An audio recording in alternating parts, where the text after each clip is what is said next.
박근혜 대통령이 내일 세월호 참사와 관련한 대국민 담화를 발표합니다. 국회에서는 내일부터 세월호 임시국회가 열리는데요. 이런 가운데 지방선거는 이제 보름 남짓 남았습니다. 전국이 그야말로 숨가쁘게 돌아가고 있습니다. 정치평론가 이종훈 대표와 함께 전국을 전망해 보겠습니다.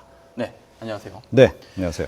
지난주에 박근혜 대통령이 세월호 참사 희생자 대표들을 만났고요. 그랬죠? 내일 대국민 담화를 발표하는데 네. 어떤 내용이 담길 것으로 예상하시는지요? 네, 뭐 그동안 그 청와대 설명도 좀 있었고 대략적으로 이제 방향은 좀 어느 정도 지금 잡혀 있는 상태가 아닌가 이렇게 예. 여겨집니다. 우선은 이제 그 세월호 피해자 가족에 대한 사과, 그리고 국민들에게 심려를 끼친 부분에 대한 또 사과. 사과가 이제 아무래도 초반에 있을 것 같고요. 그 이후에 이번 그 안전대책과 관련한 부분, 국가 안전처 설치도 이미 언급하지 않았습니까? 예. 그것과 관련한 그런 그 언급이 좀 있을 것 같고, 그리고 사실은 또 대통령이 언급한 내용이 그동안 많습니다. 국가 개조 얘기도 했고, 예. 또 공무원들 또 마피아 관련한 그런 언급도 하고 이래서 전반적으로 이 공직사회 개편과 관련한 얘기도 좀 있을 것 같고요. 예. 또 뭐 정치권에서 그동안 계속 제기한 그 개각과 관련한 언급도 있을지 그건 좀 지켜봐야 될 것 같습니다. 네. 네. 세월호 참사 이후에 청와대의 대응을 놓고 엇박자도 있었고 실기한 것이 있다 이런 지적도 있었는데 네. 대국민 담화 역시 너무 늦게 발표하는 것이 아니냐 이런 지적도 있는 게 사실이거든요. 어떻게 생각하시는지요? 그렇죠. 사실은 피해자 가족들에 대한 사과는 초반에 할 때 제대로 좀 해서 네. 그 가족들의 마음을 좀 얻었으면 훨씬 더 좋지 않았을까 네. 그런 생각이 좀 듭니다. 예. 늦었지만 이제 대국민 사과를 제대로 하겠다 이제 이런 취지로 읽히고요. 그런데 이제 오해의 여지가 조금 있는 것이 지금 지방선거를 바로 코앞에 두고 있단 말입니다. 예. 그러다 보니까 조금 시기 조절을 한 거 아니냐 이제 그런 이제 지적이 나올 수 있는 부분이 예. 있고요. 그래서 개인적으로는 사실은 저는 이 사고가 다 수습되고 난 이후에 오히려 지방선거 이후에 제대로 모습을 갖춰서 대국민 담화를 내놓는 편이 더 좋지 않았을까 이런 생각도 해봅니다. 안 그러면 이게 좀 역풍이 불 가능성도 좀 없잖아 있는 예. 그런 부분이 좀 있는 거죠. 네. 세월호 참사 이후에 정부의 지지도는 급락했고 이러다 보니까 대국민 담화가 그나마 지지도를 올릴 수 있는 전환점이 될지 않을까 이런 지적도 있는 게 사실인데요. 예, 그렇습니다. 아마 그런 부분을 새누리당 쪽에서 청와대에 주문을 했을 가능성도 없잖아 있다 이렇게 생각을 합니다. 예. 하지만 이번 같은 경우에는 너무 선거를 의식해서 뭔가 행보를 보이기보다는 진정성을 보이는 것이 지금 가장 중요한 거 아니겠습니까? 그렇게 보자면 제가 조금 전에 말씀드린 완전히 사고 수습 이후에 시신이 아직 좀 덜 수습된 상황이기 때문에 예. 그 수습을 마무리 짓고 나서 했더라면 더 좋지 않았을까 이런 생각이 좀 들고요. 그리고 지금까지 흘러나온 얘기로 봐서는 대국민 담화에 굉장히 여러 가지 내용이 좀 담길 것 같아요. 예. 그런데 이게 자칫 잘못하면 이제 이른바 과유불급이라고 좀 덜한 것보다도 좀 못한 그런 상황이 이제 올 수도 있다 이렇게 생각을 하는 거죠. 예컨대 이제 대국민 사과를 하기로 했으면 대국민 사과만 딱 하고 깔끔하게 끝내는 편이 오히려 더 나을 수도 있다.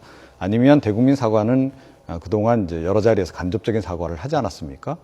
그러면 오히려 대책에 초점을 맞춰서 확실한 대책을 집중적으로 얘기를 하든지 그렇게 돼야 오히려 좀 나을 수 있는 그런 측면도 있다. 그런데 이걸 다 합치려다 보면 어느 쪽도 제대로 하지 못하는, 어느 쪽도 마음을 제대로 잡지 못하는 그런 결과를 빚을 수도 있다 이렇게 생각을 합니다. 대국민 담화가 어떤 수준이 될지 어떤 내용이 담길지 내일 지켜봐야 될 것 같고요. 그렇습니다. 예. 국회도 내일부터 세월호 진상규명을 위한 임시국회를 시작하는데 네.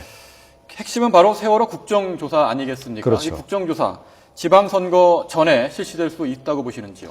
실시되기가 물리적으로 불가능하다 이렇게 봐야 될 것 같습니다. 그러니까 이게 원구성 문제하고 지금 결합이 돼 있지 않습니까? 예. 그래서 5월 말까지 원구성을 해야 이제 후반기 국회 운영이 좀 가능한 그런 상황이고 지금 일단 몇 개 상임위원회를 가동한 상태이긴 한데 그 상임위원들 자신이 일단 마음이 좀 떠나 있지 않겠습니까? 아무래도 그런 상황이고 또 지금 의원들 입장에서는 개인적인 입장이긴 합니다만 그러니까 어느 상임위원회 갈지 그거 가지고 지금 굉장히 치열하게 서로 좀 물밑 접촉을 좀 하고 있는 그런 단계라는 거죠. 이런 상태이기 때문에 지금 이미 자기가 몸담고 있는 위원회 활동에 좀 집중하기가 좀 어려운 그런 측면이 있고요. 야당으로서는 몇몇 상임위원회라도 가동을 해서 빨리 이제 이것을 정치적인 이슈화하고 싶은 그런 마음이 없잖아 있지만 또 반면에 새누리당으로서는 그 이슈화되는 것이 굉장히 싫기 때문에 피해가려고 하는 그런 부분이 있지 않겠습니까? 그러다 보니까 이 서로 좀 엇박자가 나고 있고 이미 그 몇몇 위원회 같은 경우에 뭐 증인 출석 문제라든가 또 파행 사태도 있지 않았습니까? 예. 그런 상황이 좀 지지부진하게 이어질 가능성이 있다. 저는 그렇게 생각합니다. 국정조사를 놓고 여야 입장차가 있는 게 사실입니다. 네, 그렇습니다. 야당 같은 경우에는 전현직 대통령까지도 조사 대상 또는 조사 범위에 넣어야 된다 이렇게 주장하고 있고 여당은 국정조사를 정치 공세의 장으로 만들 수 없다 이렇게 반박을 하고 있는데 네. 국정조사의 범위는 어디까지가 적당하다고 보시는지요? 증인을 뭐 많이 부른다 그래서 효과가 있는 건 아니지 않습니까? 그동안에 이제 국정조사를 보게 되면 이 시작은 좋았는데 나름 이제 어떤 목표도 가지고 취지도 가지고 이제 출발하게 되는데 예. 이게 조금 진행되다 보면 어떻게 보면 이제 정쟁에 너무 휩싸여서 그 원래 그 국정조사 하려고 했던 것을 제대로 못 해내고 흐지부지 끝내는 경향들이 굉장히 많았습니다. 예. 그래서 이제 대통령을 부를까 말까 하는 부분도 이 초반부터 결정할 문제는 저는 아니다라고 생각을 하고요. 오히려 국정조사를 진행하는 과정에서 뭐 더 추가적인 것이 드러난다든지 예. 또 규명해야 될 부분들이 있으면 그 단계에서 그 전직 대통령을 부르는 문제를 그 여야가 함께 고민하는 것이 좋다. 야당 쪽에서는 이게 정치 이슈화하기는 좋겠지만 사실은 이렇게 함으로 해서 오히려 이렇게 되면 새누리당으로서는 더 피해가려고 할 수밖에 없는 그런 상황이 되는 거죠. 예. 이러면 국정조사 자체가 성사가 안 될 수도 있는 그런 상황을 좀 야당 쪽에서 좀 잘 접근을 해야 될 것 같습니다. 예. 저희들이 이야기하는 도중에 지금 홍익대학교 정군계 교수님도 함께 하셨는데요. 네. 국정조사 이야기를 하고 있었습니다. 국회 국정조사, 세월호 참사 진상 규명을 위한 국회 국정조사 이야기를 하고 있었는데 과연 국정조사의 대상은 누가 되어야 될 것이며 또 언제 또 어떤 범위까지 해야 될지가 지금 이견이 있는 게 사실인데요. 어떻게 생각하시는지요? 예, 국정조사라는 게 참 좋은 제도입니다. 우리 그 주민들의 대표인 국회의원들이 그 직접 나서가지고 조사를 하는 건데 네. 여태까지의 효율성에서 볼 때는 상당히 뭐 이 검찰 조사, 또 특검, 또 국정조사 따로 가다 보니까 효율성이 많이 떨어진 부분이 있었는데 예. 이완구 원내대표들이 이런 얘기를 하고 있죠. 중복돼서 해가지고 뭐 여러 그 조사가 한꺼번에 이루어진 게 그 바람직하냐. 예. 이런 문제를 보면은 우리 국정조사도 좀 이제 효율적으로 가야 되는데 저는 국정조사의 취지를 잘 살려서 국회의원들이 이번에 좀 제대로 한다면은 뭐 반드시 해야 될 것 같고요. 다만 이제 중복되지 않은 이런 점은 좀 피해가는 그런 네. 그 지혜가 좀 필요하다고 하겠습니다. 조사 대상에 야당은 전현직 대통령을 포함시켜야 된다고 주장하고 있는데 그런 부분에 대해서는 어떻게 보시는지요? 예, 우선 뭐 그 조사 대상보다 더 급한 그 대상들이 있지 않습니까? 직접 이번에 그 사고를 낸 예. 그 해운회사 관계자들, 선장, 뭐 그다음에 공무원들, 그죠? 그리고 현직에 있는 여러 가지 그 조사 대상들이 있는데 역시 전직 대통령까지 뭐 규제 완화라든가 또 해수부를 만들 때 여러 가지 상황을 알고 있는 전직 대통령까지 그 미리 조사를 포함시키는 거는 조금 그 정치 공방적인 색깔이 있는 게 아닌가. 박영선 대표가 그 원내대표가 이런 얘기를 하고 있는데 그래서 이건 조금 더 그 여야가 조율을 하지 않을까 싶습니다. 네. 지켜봐야 될 것 같고요. 한 가지 또 주목되는 부분이 있는 게 세월호 참사 진상규명을 위한 특별법 그리고 특검 아니겠습니까? 이 박근혜 대통령도 특별법안 그리고 특검에 대해서 긍정적인 입장을 밝힌 것으로 전해졌는데 어떻게 보시는지요? 예, 이 대표님부터 말씀해 주시죠. 네. 뭐 그동안에 피해자 가족들이 집중적으로 제기를 했던 문제죠. 대통령도 일단 공감 표시를 했습니다. 그래서 뭐 긍정적으로 정치권에서는 받아들이는 것 같고 야당은 뭐 당연히 예전부터 해야 된다라는 주장이었기 때문에 이제 그 네. 연장선에 있다고 보고요. 예. 아마 이렇게 대통령도 언급을 아마 내일 그 대국민 남아에서도 이 부분 관련한 언급이 있을지 모르겠는데요. 만약에 혹시 있다면 그 새누리당도 뭐 피해가려고 하지는 않을 것이다 이렇게 생각을 합니다. 그리고 어차피 지금 상설특검제가 도입이 되지 않습니까? 조만간. 네. 그 연장선에서라도 이 첫 케이스로 이 세월호 사건이 될 가능성이 현재로서는 좀 높다 이렇게 봐야 될 것 같습니다. 네. 세월호 참사 유가족 대표들이 요구했던 것은 독립적인 민간기구가 조사하는 방안에 대해서 그렇게 해야 된다라고 주장을 했는데 이 부분에 대해서는 사실 박근혜 대통령에서는 구체적인 확답을 하지 않았거든요. 그 부분에 대해서는 국회에서 다뤄질 걸로 특별법 내에 다뤄질 걸로 보시는지요? 예, 뭐 저도 그렇게 보고 있는데요.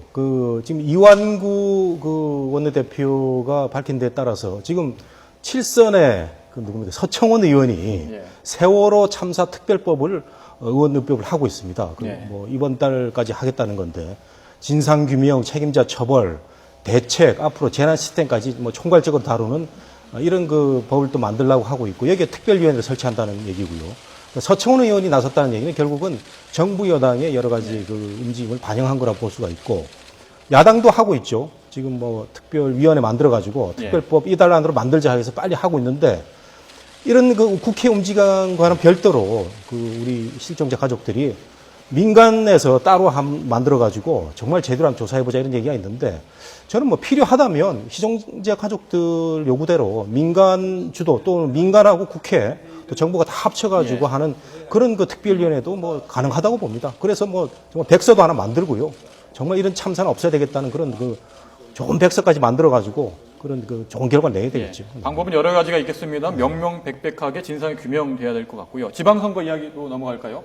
세월호 참사, 뭐 세월호 변수라는 말이 나올 정도로 큰 영향을 미치고 있는 게 사실입니다.